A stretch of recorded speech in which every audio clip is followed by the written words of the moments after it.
माता सीता को भी अपने कर्मों का फल भोगना पड़ा था।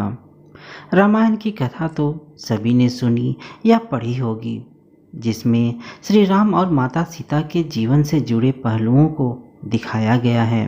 उन्हीं में से एक कहानी में बताया गया है कि कैसे मर्यादा पुरुषोत्तम राम अपनी पत्नी सीता को एक धोबी की बातों में आकर अयोध्या छोड़कर जाने को कह दिया था। लेकिन क्या आपको पता है कि वो धोबी के रूप में जन्मा एक पक्षी था, जिसके श्राप की वजह से ही माता सीता को वन में भटकना पड़ा था।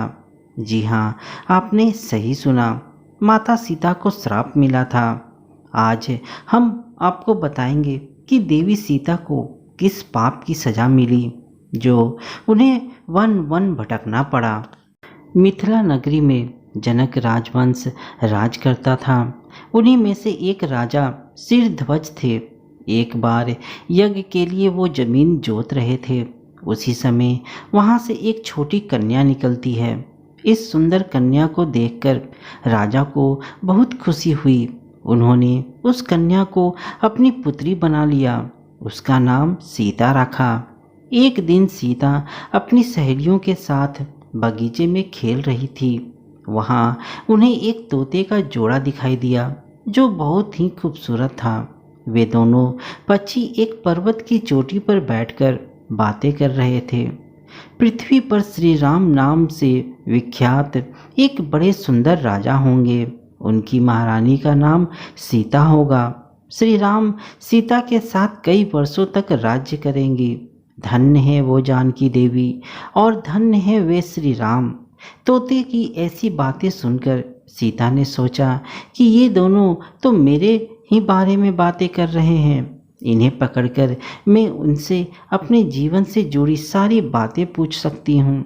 इसलिए उन्होंने अपनी सहेलियों से उन दोनों पक्षियों को पकड़कर लाने को कहा। उनकी सहेलियाँ उस पर्वत पर गई और दोनों पक्षियों को पकड़कर ले आई।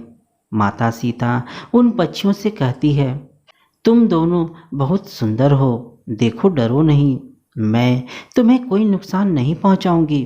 तुम बस मुझे ये बताओ कि तुम कौन हो और कहाँ से आए हो। राम कौन है और सीता कौन है, तुम्हें उनके बारे में कैसे पता है। माता सीता के पूछने पर दोनों पक्षी बताते हैं कि एक बहुत विख्यात महर्षि वाल्मीकि हैं। हम दोनों उन्हीं के आश्रम में रहते हैं। महर्षि ने रामायण नाम का एक ग्रंथ लिखा है, जिसका पाठ उन्होंने अपने शिष्यों को भी कराया है। उन पक्षियों ने सीता को यह भी बताया कि इस ग्रंथ में महर्षि वाल्मीकि ने बताया है कि महर्षि ऋषि श्रृंग के द्वारा किए गए पुत्रष्टि यज्ञ से प्रसन्न होकर भगवान विष्णु, राम, लक्ष्मण, भरत और शत्रुघ्न ये चार मानव शरीर धारण कर पृथ्वी पर जन्म लेंगे। बड़े होने पर श्री राम महर्षि विश्वामित्र और अपने छोटे भाई लक्ष्मण के साथ हाथ में धनुष लिए मिथिला आएंगे और शिव जी के धनुष को तोड़कर सीता से विवाह करेंगे। फिर उस पक्षी के जोड़े ने कहा, हे सुंदरी, हमने तुम्हें सब कुछ बता दिया, अब हमें छोड़ दो, हम जाना चाहते हैं। पक्षियों की बातें सुनकर माता सीता के मन में और भी बातें जानने की इच्छा हुई। उन्होंने उन दोनों से पूछा कि राम कहाँ होंगे, वे किसके पुत्र हैं, कैसे वो मिथिला आकर जानकी से विवाह करेंगे। नर तोता बोला कि श्री रामचंद्र का मुख कमल के समान सुंदर, नेत्र बड़े बड़े और खिले हुए, नासिका ऊंची, पतली भुजाएं, घुटनों तक, गला शंख के समान होगा। मैं उनका क्या वर्णन करूं, जिनके गुणों का बखान 100 मुख वाला भी नहीं कर सकता। दोनों पक्षी कहते हैं कि जानकी देवी धन्य है जो जल्द ही रघुनाथ जी की पत्नी बनकर उनके साथ कई वर्षों तक राज करेंगी। लेकिन तुम कौन हो। पक्षियों की बात सुनकर सीता ने कहा कि जिसे तुम लोग जानकी कह रहे हो वो मैं ही हूँ। माता सीता उन्हें कहती है कि मैं तुम दोनों को तब ही छोड़ूंगी जब श्री राम यहाँ आकर मुझसे विवाह करेंगे। तब तक तुम दोनों आराम से मेरे घर में रह सकते हो।